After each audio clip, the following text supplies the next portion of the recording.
Nosotros estamos compitiendo un torneo que son 22 fechas, faltan 2, estamos en una muy buena posición y pensamos en el partido que viene.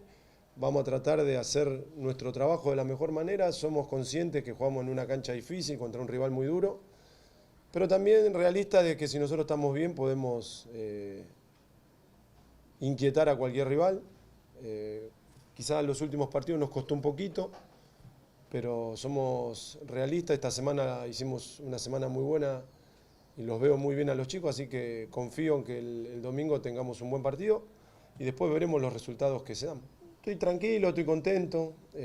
Uno cuando toma decisiones, el venirte a otro país, estar fuera de la familia, hacer esfuerzos, no sabes si te va a ir bien o mal. Entonces, cuando ya te curtís un poco de tropezarte bastante en esta profesión, cuando te viene una buena, tratás de estar tranquilo y disfrutarla, ¿no?